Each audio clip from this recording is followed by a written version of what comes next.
Welcome back to the Highway 49 podcast. We are back with episode 106 of the show, second of this week.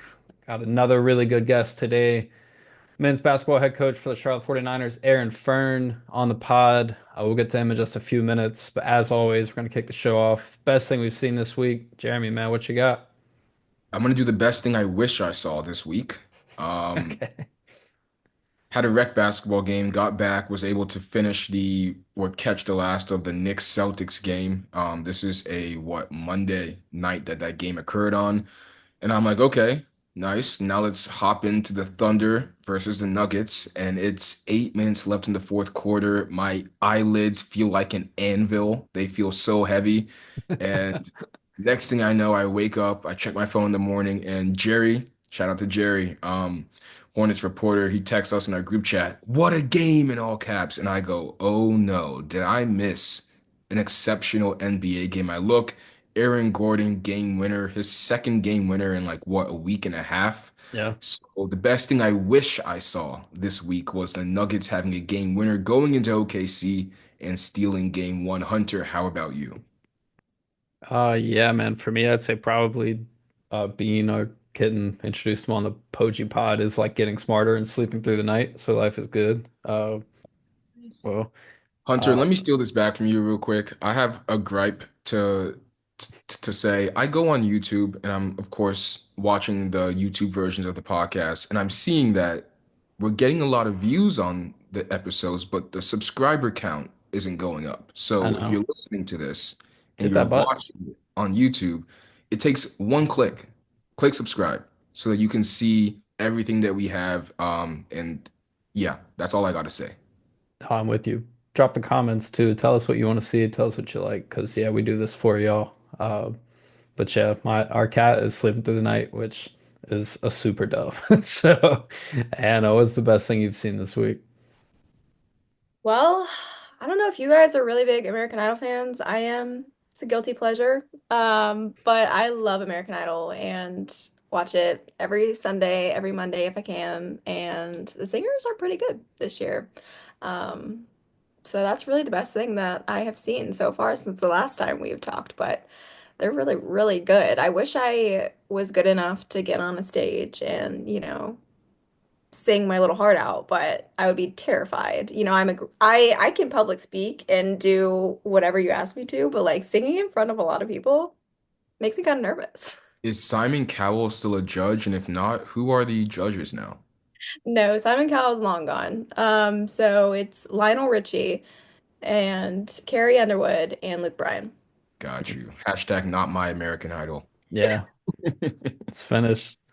Side note, Hannah, like Jeremy and I have both seen you do your sideline work on TV and working events and stuff, but I've never been to something you've emceed. So hopefully something like that comes around. Oh, that would be Definitely really looking forward. fun.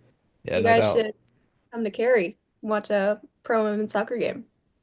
We're on the way. We'll be there. Uh, Exciting. oh, one thing really fast while we're talking about shows, I started watching Righteous Gemstones. If either of you have ever heard of this or seen this, no, it's on Max. I've been heavily invested in The Last of Us. Played the games. Season one was great. Season two is not off to a great start. But yeah, I don't think neither of you have watched that, so this might not be the pod for it. But with that, let's go ahead and get to the man himself, Aaron Fearne. He talks about an hour. We talk NIL, we talk the current roster, some of the guys moving on from the program. We talk some of the NBA hoops kind of comparisons because this is a much bigger roster size-wise than last year. So we dive into all that and more here. But as always, appreciate y'all tuning into the Highway 49 pod. We'll be back soon. All right.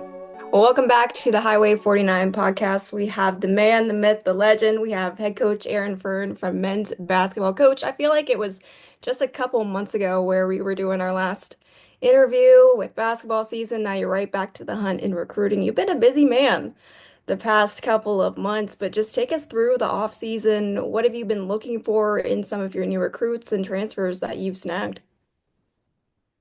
Yeah, well, first of all, the portal's definitely brutal, like it's not a lot of fun, but it is what it is. Just the the intensity of it and the detail you've got to go into to, research players, make the necessary contacts with those players, and then just the effort it takes to get them to campus and get them across the line. I mean, I don't, maybe I'm a little different. I mean, a lot of the times it's not me just convincing them. They got to convince me too that they're the right fit for us too.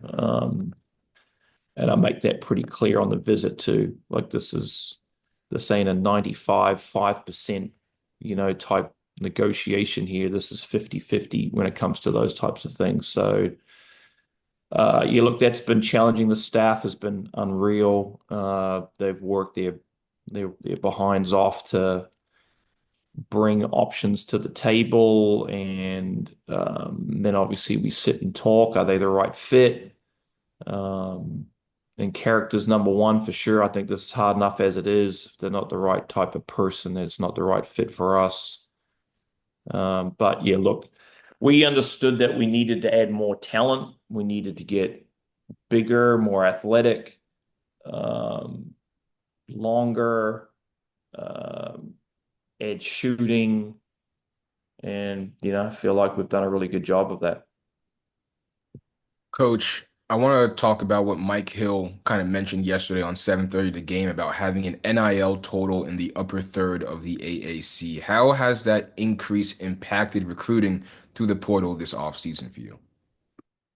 I mean, that's a game changer. You know what I mean? Like I say this all the time. This happens in the pro world too. So let's just take the NBA because we're talking hoops, all right? The best teams in the NBA are good for a reason because they spend a lot of money on bringing in talent. It's that simple, right? College basketball is pretty much the same. If you've got a lot of money, you can bring in pretty good talent. Now, look, that's not the be all end all for sure. I call it the three C's. I think you need cash, culture, and coaching. I think you need those three things to put a pretty good program together. And that's just the reality of it right now. And teams in their various conferences, if they tick those three C's, and I say they're going to probably have a pretty good team and be have a pretty good season. So, um, this year, we've obviously been able to get ourselves into a position where we feel like we've had the resource to be able to go get some players and bring some table players to the table, and um, it's a must if you want to be competitive. Before I throw it to Hunter, you mentioned the three C's. There's a fourth C in the NBA, the Boston Celtics, and they're doing exactly what you said, right? Their owners are basically saying, hey, we're going to spend the extra money, even though it might land us in the luxury tax. We want to win and we prioritize winning. So, what's that like having the administration kind of being like the Celtics ownership saying, hey, even though we're spending more money, we want to do this because we know it will yield results in the end? Yeah, I mean, it's obviously, they show obviously a lot of faith in our staff to be able to coach the program to a level that can be super competitive in our league and beyond. And that's obviously the goal for us is to be really competitive in our league and beyond that. I mean, the Warriors for years were so good because they spent millions of dollars into this luxury cap, like luxury tax. I mean, that's what it is. But yeah, I mean, for Chancellor Gaber and Mike Hill and his staff to provide the resources and trust in us is obviously massive and very, very much appreciated and very thankful for it. Now we've got to go out and do our part and bring this team together um, and then ultimately go perform. Absolutely. And coach, around college basketball now, you're seeing former players, some guys that either play or played in the NBA, kind of coming back to programs and assistant GM roles, things like that. Former 49er Cedric Maxwell actually spoke about that this past week. I'm not sure if you saw that video floating around socials. Curious on your thoughts on that specific role and what are your thoughts on Cedric and kind of his comments? Yeah, I mean, he's obviously talking about a space that is becoming more and more important in college athletics. I mean, obviously it's big business now, right? You hear a lot of the numbers about what football players, basketball players, what their other athletes. I mean, I heard a story of a volleyball player yesterday, like you're talking massive money. And I'm sure there's the same in every sport. Which is awesome. And it's for some coaches, it's way out of their stratosphere when it comes to negotiating deals and the the the pro side of it, I guess you'd call that. I don't think this is pro basketball. A lot of people sit there and go, "Oh, this is pro hoops." No, it's not. It's a mix between amateur and pro basketball to me. Obviously, the money's the money, but contracts, there's no standard contract, there's no collective bargaining, there's you got players signing contracts and leaving programs. Well, that's not professional, that's amateur hour. So until a little bit more professionalism comes into that, then that obviously needs to be addressed. But I think it is important to have somebody that understands managing the agent world, the responsibilities that come with performing while you're under contract, I guess is how I'd put it. Coaching professionally in Australia for a long time, I did a lot of that type of stuff as well. So I'm somewhat comfortable in that space. As I say, when the business side is done, the business side is done, but then the basketball side takes over. Um, So if you have a GM, I think that can kind of manage through that. And then obviously in this world, it's also been able to have you just got to every day recruit and collect information on the following year because it all starts over again. You know what I mean? And just managing and having someone in place to manage the players and their people that are involved with those players. Just to keep it very professional. Like, still got to perform, right? You can't, the old saying, you got to be where your feet are. You can't be thinking about where you're going before you've actually finished and completed what you're meant to be doing where you are. And that right now is not very well done by a lot of athletes and people that are mentoring them. They're more worried about what's next and what's going on right now. And so just I think having somebody in that space that can manage that is probably important. Something you said is the perfect segue into the next question. You kind of mentioned how, you have to, as a coaching staff, look forward because you never know what's going to happen. The future is so uncertain in this NIL era. Now, you've been very vocal about your stance on NIL throughout the years. We had Bit Poggi on the podcast last week, and he talked about the group of five in mid-majors kind of being farm teams for the top 15 to 20 big-time programs in the year or each year. Do you agree with that portion? I know we've had this discussion before the last time you were on the pod. And how, as a coach, do you navigate through that, knowing the uncertainty of, a roster construction every year? Yeah, I've said this before. I'm all for the guys, um, making money for themselves, their families, so on and so forth. What I'm not happy with right now is the lack of contractual commitment to your programs. If you choose to sign a 1 year deal, then fine. But the institutions also and the players also should have the options to sign 2 year deals, 3 year deals, 4 year deals. But when you sign those deals are done. Like they're not at that space yet. I mean, I'm pretty clear with people that come through here. Like if you come here in this landscape right now and you perform and the next level is calling your name, then go. Like I think our job is to add value to them, right? That can be financially, physically, skill, understanding how to prepare, like just all those different types of things.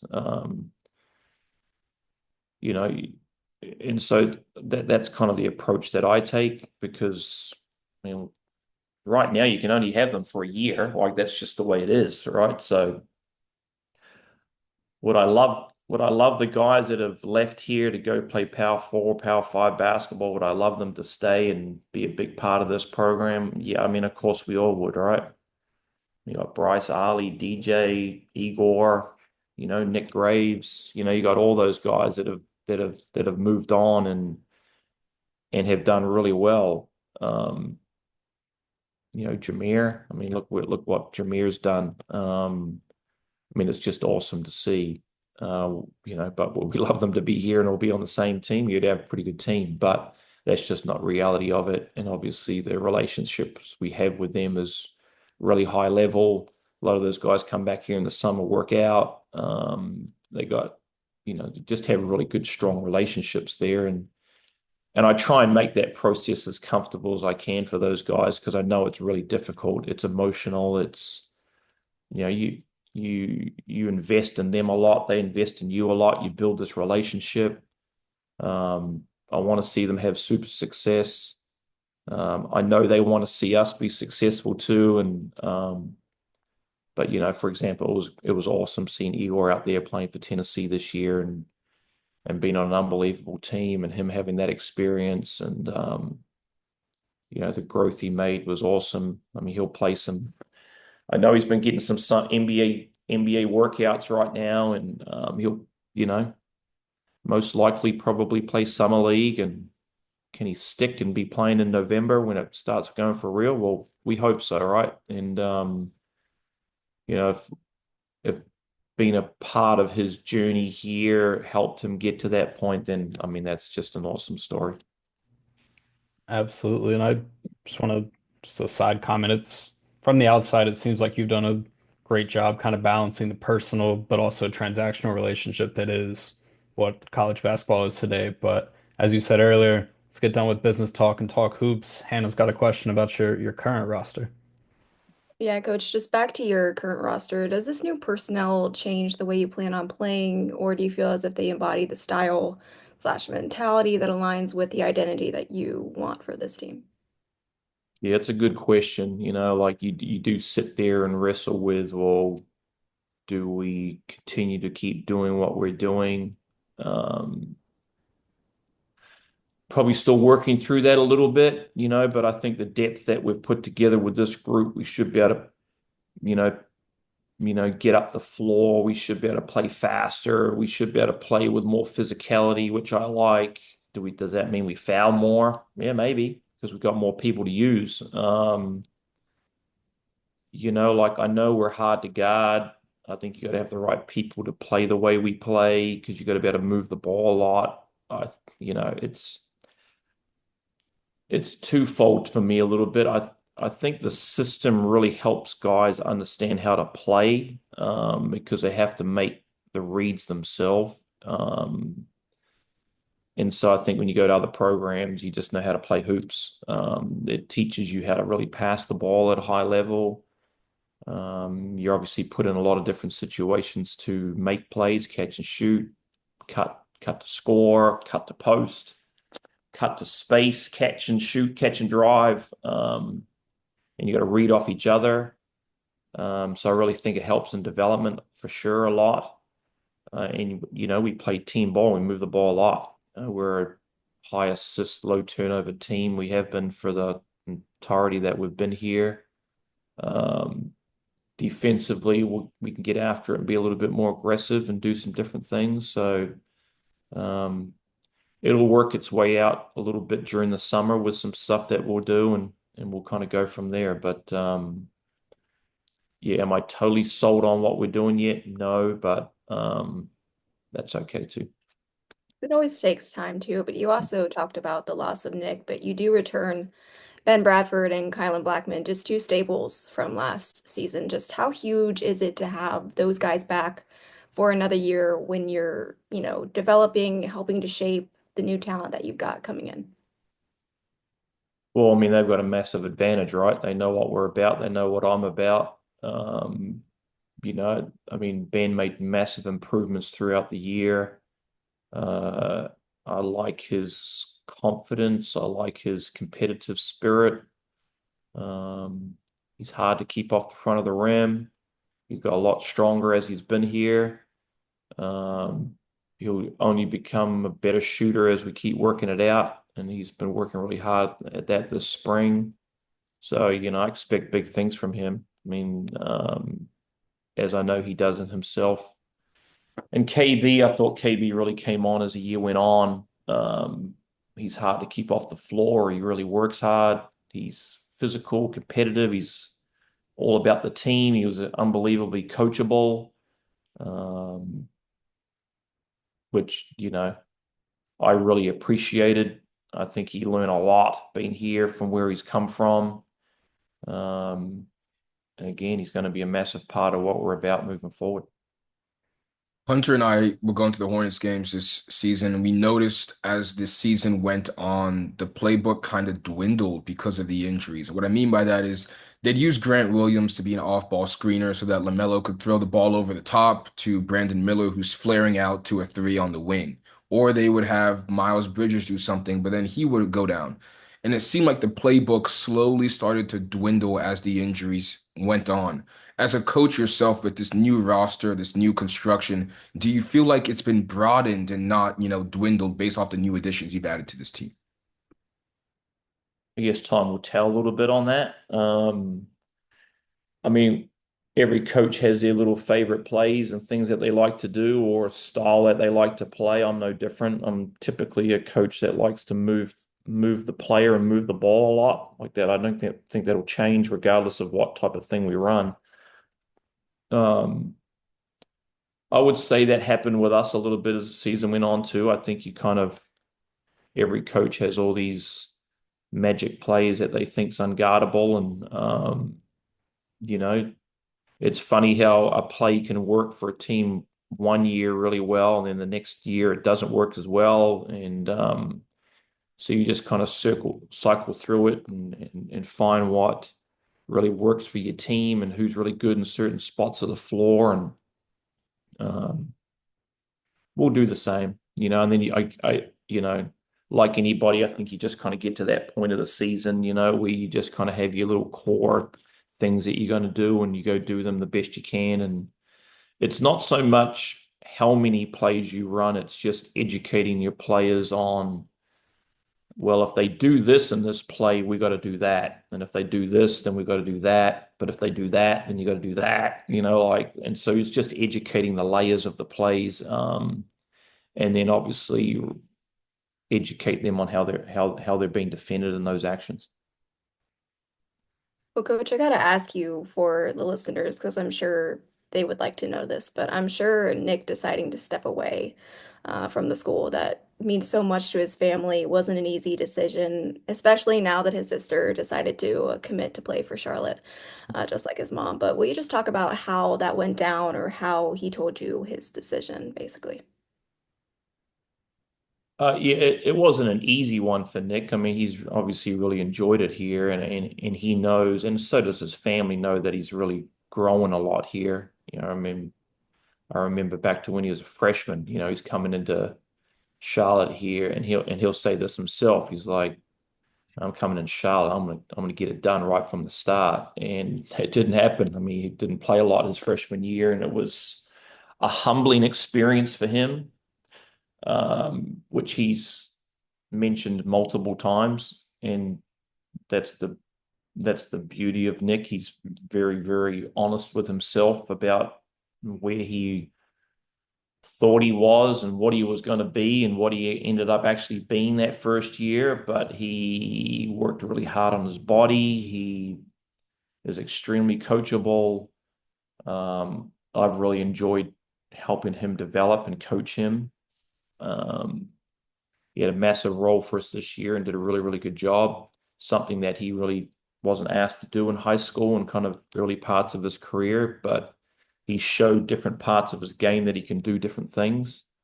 Um, yeah, I had already heard before he hit the portal that a lot of schools were already talking to him, um, which that's just the way the world is these days with this. There's no transfer portal. There's, that you just talk to them whenever you want to talk to them. That's how it is. Um, and I knew some of the schools that were really interested in him were big time schools. And, he's like, oh, I really like it here. I think I'm like, Nick, I think if the right schools come along, you got to go. They're good coaches, good programs. You're in a good NIL situation. It's pretty hard to, not go down that road. And I just, like I said to you earlier, I try and make this stuff as comfortable as I can for these guys. I always say to them, if you do the right thing by me in your communication, then I'll do the right thing by you and just be professional and communicate at a really high level. Um, I got no problem with what you end up doing. But Nick was very open and transparent about it, the whole thing, as Eagle was a year ago. Um, Kept me up to date on a lot of things, and I just try and help them through the process. And I don't sit there and beg them to stay and doing everything I can. Like, yeah, I want them to stay. There's no doubt. I'd love those guys to stay that have been here. But the business is the business, and the level at the end of the day is the level. And Nick's got a chance to go play at Creighton and play for a great coach, great program, great league. Um, Man, I hope he goes and kills it. I hope he goes and does an unbelievable job there, which I know he'll work really hard for it.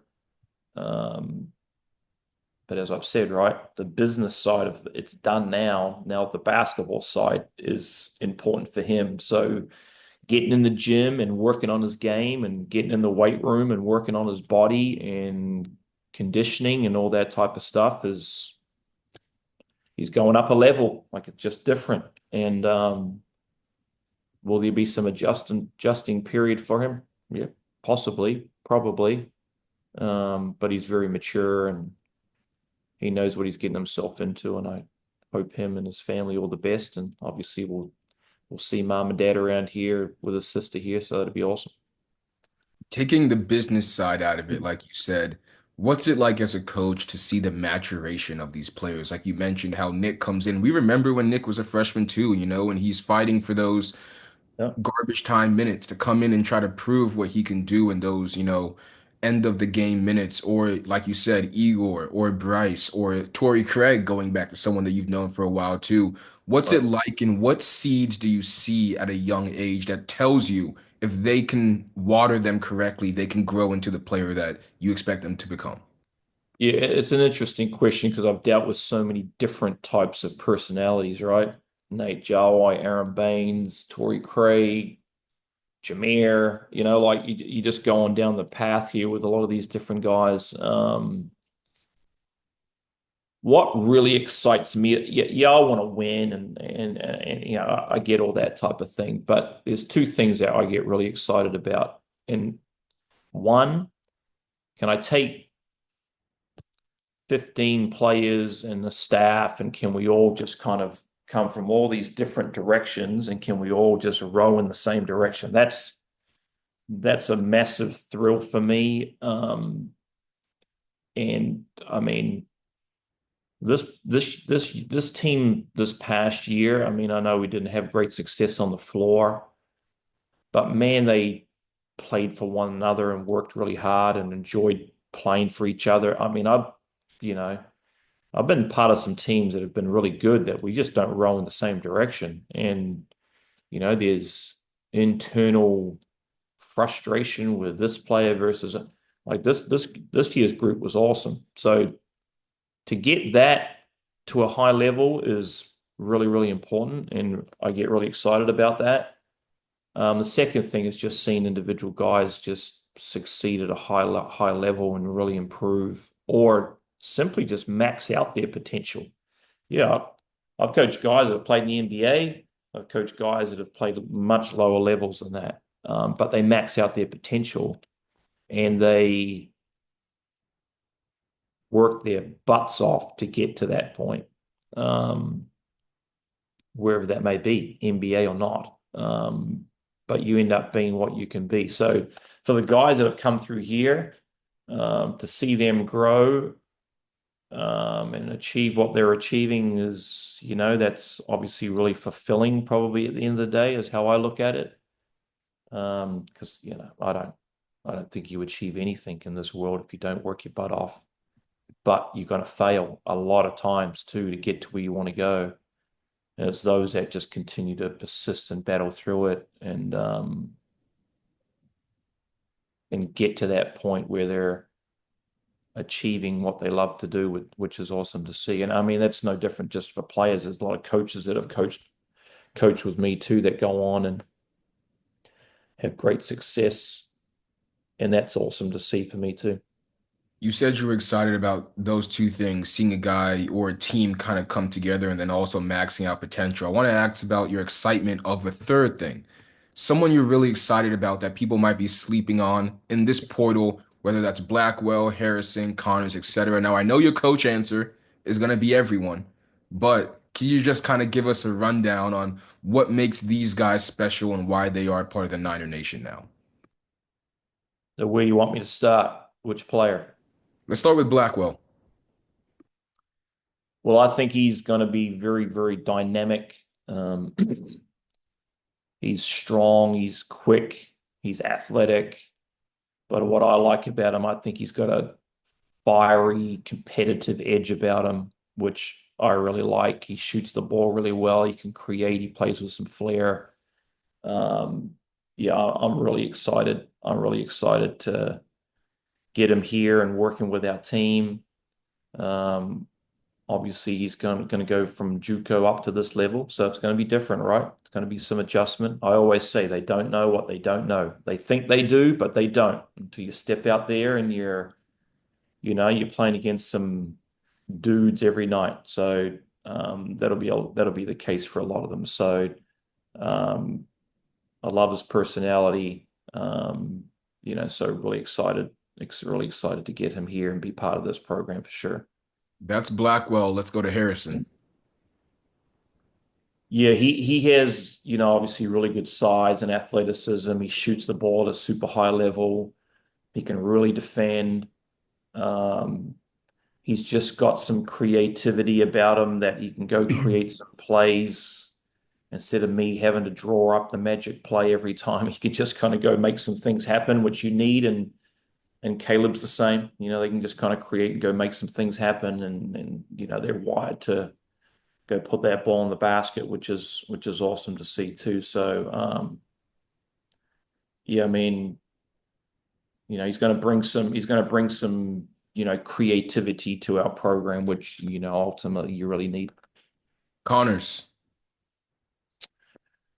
Um, yeah, he's obviously had that experience at South Carolina. I mean, he's long, he's athletic, he can shoot the ball. He had a nice little patch there during the year where they had some injuries and he had to really play and did a really good job. And he just needs more opportunity to play. But very eager, willing, wants to be coached, wants to learn. Um, but his ability to really stretch the floor at his size and shoot the ball, we all know, right? We create a lot of pretty good opportunities for each other this past year, and we couldn't knock down enough shots. So, he's going to have to come in here and do that at a really high level and defend. And he's been part of the SEC. I mean, he knows what big time hoops is about. He's got to bring some of that experience to our program as well. Coach, when I look at some of the new guys, you just mentioned a few of them, 6'3", 6'5", 6'11", 7'2", 6'4", 6'7", 6'7". Seems like it's going to be a bigger lineup than maybe that you've ran prior. Will you address that, A, and then B, how long does it take as a coach working with your guys to kind of figure out the identity of a team year by year? Yeah, I think, like I said this earlier, we need to get bigger, more athletic, longer, stronger, tougher, however you want to word it. But I know that's probably the pro side of me coming out a little bit. You got to have some size, you know what I mean? Like do I think we have the size to go play anybody? Probably. Um, now, do we have the skill and the IQ and the toughness? Well, then that's obviously what we've got to work on, right? But yeah, there was definitely some thought put into trying to just get bigger, um, which I think we've done. Um, So that's going to be obviously, we're going to have to make that work. Now, how quickly can we come together? I don't know. I mean, I feel like we've brought in some really good guys. Um, they all come from different places, right? And they've all had their certain roles. Now, when you come to a team like this with the depth we have, like people are going to have to sacrifice. You're going to have to learn that quick. It ain't going to be about you. It ain't about me. It is not about them. It's about us, um, and what we can do together. Um, Now establishing roles, well, they'll work that out for themselves. Who's going to work hard every day, who's going to apply what we're teaching them quickly than others. Um, I want it to be really competitive. I want it to be challenging. If you want to be really good, you're going to have to work your butt off, and we're going to have to work our butt off to be successful that way. So, um, yeah, to answer that question, how quickly can we gel? I mean, we'll do a lot of team activities and just to get to know each other and where we come through from and what we've been through and what we've succeeded in and what we struggle with and um, that's going to take some work, which it does, but and that's what it actually ticks me off a little bit that you don't get to spend time together as a core group, as a team. It's just like 1 year next, 1 year next, 1 year next. Like that sucks. I mean, to be honest, I played team ball for a long time and just been around your guys for a period of time. And as I say, experiencing things together, experiencing success, failure together, and then being able to lean back on those past experiences. I think that's what builds a team down the track. Okay, let's take Golden State and the Rockets the other night, right? Well, did that stand out big time? Look at the experiences that those Golden State Warriors guys have been through. I mean, how many games have that core group kind of been through, and they just lean back on those experiences with the Rockets. They kind of haven't been together long enough. They're a little bit younger, and that's what that experience they will lean back on, at some point and go, remember game 7 when the Warriors came in here and how they approached it and so on and so forth. Unfortunately, college athletes don't get to experience that, which I think that's what makes team sport really fun. Yeah, and coach, I feel like the success of the team always comes back to the coaches. And obviously a lot of coaching staff changes this offseason.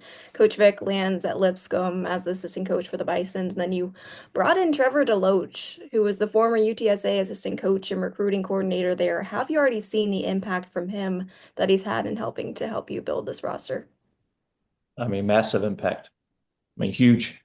Um, just a different layer of contacts. And then obviously just a different recruiting style. Um, Trevor gets down in the weeds and gets to work. Um, he's he's yeah, he's made a big impact to that area of our program, which was what I knew we needed to do. Um, Obviously disappointing to see Vic leave. But he makes the decisions he makes and moves on as we will too, right? There's thousands of players out there and there are thousands of coaches out there, we all think that we're extremely important. We're at the end of the day, we're really not. Someone else can come along and do a better job. So yeah, I think Trevor's been awesome. He's got a great personality.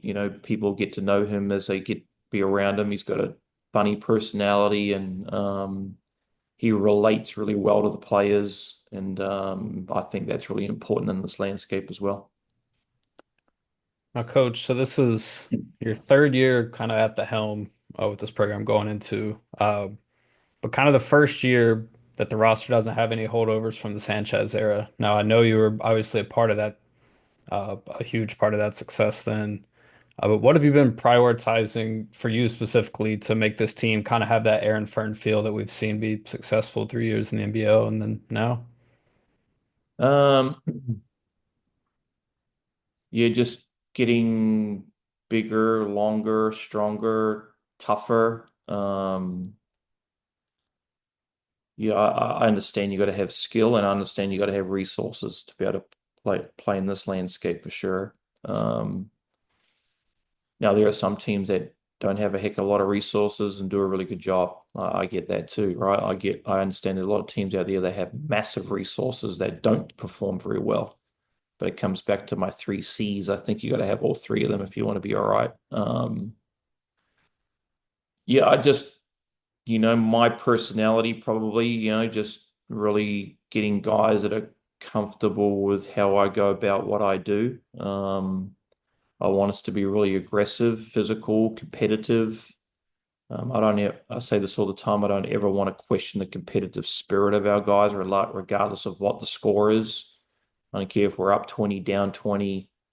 I want us to play really hard to the last second. I think it reveals your character, and I think it develops your character. And it creates a behavior, right? You can still have success and grow losing games. Um, and I and I I'll give you an example. All right, let's say we play game 7 of the year and we lose by 25. Well, do we play like a bunch of losers and quit in the second half because we're down big, or do we just really battle and just try and find ways to find something that helps us grow? And I think NBA playoffs are like this, right? You have games in the playoffs where you just don't play well and you get your butt kicked. Now, do they just roll over and die? They don't, right? They just play different lineups or try different strategies to get a little bit of a possible edge for the next game or the two games in that series. And you just, because you're trying to establish a real winning behavior, a behavior of working your butt off and playing together, um, because it helps you down the track. And that's the message I try and really send with my guys too, is man, I don't ever want to question that. That'll really tick me off if that goes the other way.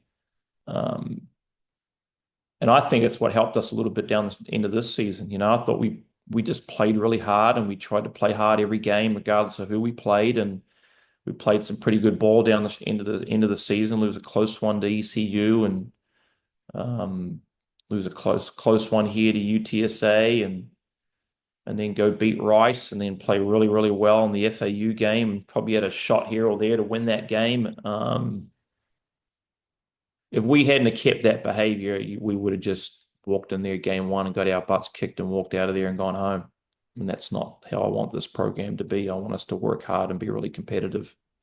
Coach, that's a great segue to the last part of this interview, which is transitioning to the NBA. One thing I'm seeing more in the playoffs is the increase of zone defense, whether it's in spurts, it's out of a timeout, it's after free throws, whatever. Coaches are deploying zones to scramble the opposition's offense. What are your thoughts on zone defense and when to use them in a game? Of course, not saying too much if you have some people listening to this podcast.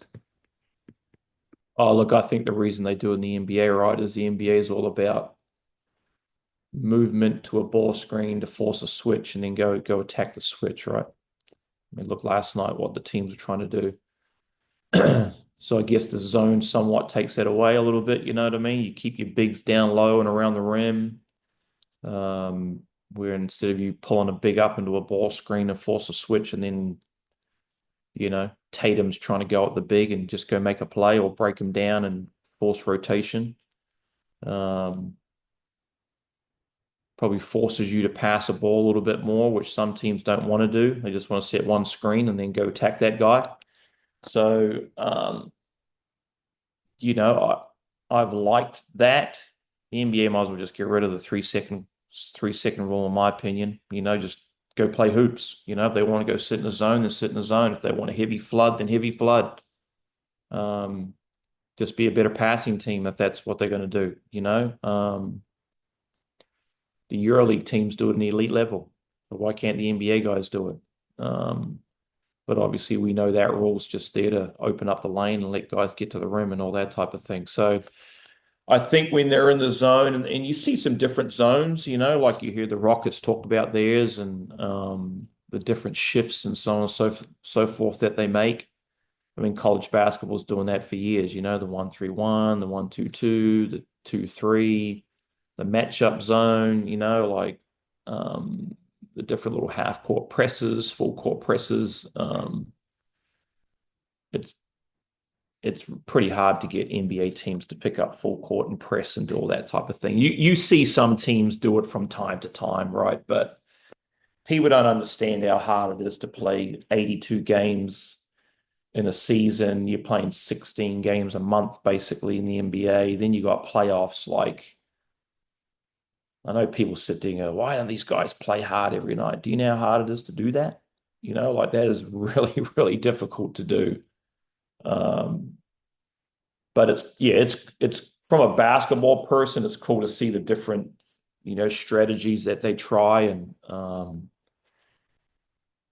you know, will keep evolving. I think it just will. I think they're getting more creative and it just not be so cookie cutter. I think there's a lot more strategy going into the defense. I mean, obviously, a lot of teams just switch everything now, right? I mean, that's what they do. They just try and keep a body in front of people and go, well, can you make enough plays? I mean, look at the Celtics. They shoot 60 something threes last night. They missed 45 threes. I mean, I personally don't think that that's going to be productive over the course of a season. I still think you'll be able to get to the rim, get to the free throw line. I mean, they can come out next game and shoot 63s and make 30 of them for all I know. That's just the way they play. I mean, obviously they know what they're doing. They got all the math to it. And they got guys that really shoot it. So we'll see how that goes. But yeah, there'll be some interesting series. Hunter touched on, the increased size of your team now. Does this make them more switchable on defense? How do you kind of gauge that? Or is it just, you can do a lot more stuff with them. It doesn't have to be on the defensive side of the ball. Yeah, I mean, I think um, both bigs are, you know, pretty mobile for their size. And I think my job is to, as I said earlier, add value to them, right? So what I mean by that is they've got to be able to show people that they can do various things. If it's a deep drop on a ball screen or it's a hard trap on a ball screen, well, I'll get them to do both, I want them to be able to showcase what they can do. And they don't have to do it all the time, but we want to be aggressive at times too, and then we'll be in a containment type situation with those guys. But they both got the ability to block some shots, so keeping them around the rim is probably important at times as well. But yeah, they're both really good athletes. Yeah, we'll be a little bit different inside than what we were this past year. We're a bit too small, and G was obviously unbelievably skilled with his passing and his ball handle and um, his mind. He's very smart the way he played, so we'll be very different. We were just too small. I mean, we couldn't protect the rim at all. We didn't block many shots. We didn't, so that means we ain't changing many either. So you just felt like teams would like just go attack them and get to the rack, and that's what they did. Staying on kind of the big man front really fast. In the NBA, you're seeing two big lineups kind of return in traditional ball. Uh, Certain teams across the league, Cleveland, OKC at times, Houston. Do you think the game is kind of shifting back to that, or do you think that's just team and talent specific in the NBA today? That's a good question. I think just there's all this different strategy that goes on, right? I mean, I'll talk about the Warriors and Rockets series. Like, obviously, the Warriors are pretty small. I didn't think, I thought they played a little bit too small in game six, and that's why they got beat. And in game seven, they played bigger, and he made a good impact on the game. And it kind of countered Houston going big with both their bigs. Um, I mean, you see teams in our league that play really big. You see teams in our league that play pretty small. I would see at times that we'll play two bigs at the same time too. I think Mading has the ability to get out in the perimeter. When he was early in his college career, even this past year, he goes and plays the four times too. So I think you want to be able to play the game different ways. Um, yeah, I mean, everything's just the old circle turns for me, right? Yeah, cyclical. You Yep. get away from the traditional plugging big guy, and then you know a big dude comes along that's really effective, and then everyone's like, ah, shit, we got to go get another big. We need a big. And then teams go, we're just going to go play small ball and play really fast, and every position is going to be a threat to dribble, pass, shoot, and then everyone's like, oh man, we got to go get that. Like I think the good teams are built to just play different ways when you need to play different ways. So I feel like we've got a little bit of that with this group, which is going to be fun. Absolutely. And just kind of a reflective question really fast. Of the sticking on kind of the NBA front, of the players you've coached in your time at Charlotte, whose game has been kind of the most NBA ready in your opinion? I'm just curious. Obviously, you've had guys Jameer, Bryce, Igor kind of came through with that talent level. I mean, seeing Jameer do what he's doing is awesome, man. Like such a good man. He was such a pleasure to coach here for all of us. He worked really hard. He's a fantastic person. Wanted to be coached. Was a sponge. Grew so much. Went back home to Maryland. And then finishes this year off with the Bulls. I mean, what an awesome story. I mean, that's awesome to see. Um, I mean, Bryce is really talented. I mean, Bryce has that real fundamental game that he can kind of get to spots and get shots off. He can run you into the post. He's got good feel and passing and like he's got a lot of tools in his bag. I'll put it that way. He's going to obviously have a lot of workouts going on probably right now. Um, you know, he going to play summer league for sure. There'll be no doubt about that. Can he play, as I say, can he play in November and hold it down? He has the ability to do it for sure. Now he's got to have the mentality and the physicality and the coachability and all those things that every player needs to be able to stick at that level. I hope he does. He's Nobody has any idea how much he's grown from his freshman year to where he is now. Um, he's gone through some really tough times here, really did. But credit to him and his family to battle through it and really grow. Obviously, had a phenomenal season this year. It was great to see him out in Hawaii when they were out there too, when we played out there, and what he did in the Big Ten. Um, but Igor's going to have a chance. Igor works his butt off. Um, I think Ali's got a chance too. He stays healthy at Louisville this year, and I've been saying that I don't know if there's three better bigs in the world that pass the ball better than him. I honestly believe that. I think he's an elite passing big guy who has the ability to step out and shoot the three ball. Um, I mean, Jokic, in a way, both not great athletes.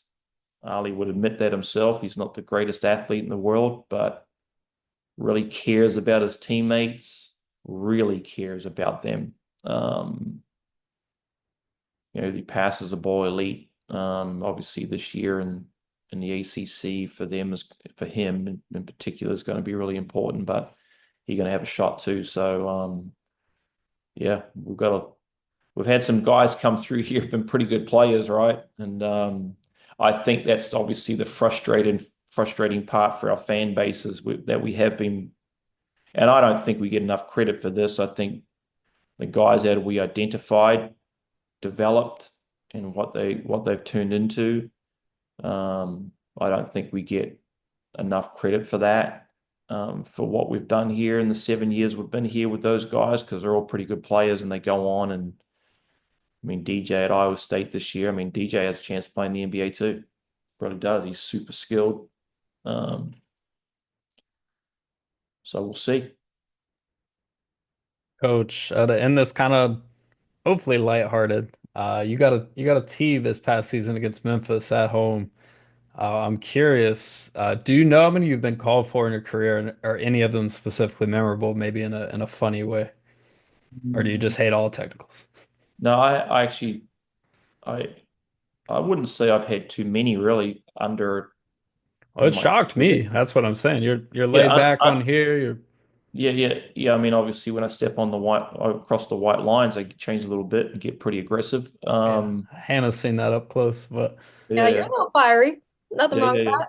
that. No, that's all right. That's what's part about. It's about entertaining, right? As well at the same time. I wouldn't say I've maybe less than five in my career. I don't know, and I've probably coached. Jeez, I don't even know how many games I've coached in my career. Maybe close to 1,000, maybe. I don't, maybe something like that from I high think school Draymond got to four in the pros first to round. college. A lot. What was that? Said I think Draymond Green got four in the first round. So you're doing pretty No, good. no. Yeah, not too many, but have I had one that's been, I mean, typically if I get one, I want to get my money's worth, if you know what I'm saying. I don't want no soft one. I've never, well, I have been ejected from a game, but that was a player got me ejected from a game for something he did that kind of then gets put on the bench and I had to walk. But man, I didn't even have anything to do with that. And that's one of those I would rather get ejected for getting my money's worth. But yeah, look, just like anything, right? Emotions boil over and you have some fun with it. And, the ref of that game here got ticked off enough with me that he wanted to put me in my spot. Good for him. Um, Move on to the next game. No doubt. Could also fire the team up too, so there's a little bit of mutual benefit Oh yeah, there. our crowd don't mind any of that either. Our crowd kind of likes that type of gamesmanship, I guess you would put it. So you got to kind of work to your environment a little bit with that. Didn't I get teed up in the North Texas game down there this year too? I think I think so. me and didn't me and the player get me and right? North Texas, I think so. But anyways, is what it is. No doubt. Well, Coach, we really appreciate you making the time to do this. Love having you on the pod. Glad you came back, and always good to catch up. It's always a pleasure. Yeah, no problem. Appreciate what you guys do, and I'm sure I'll see you during the summer, but have a good summer.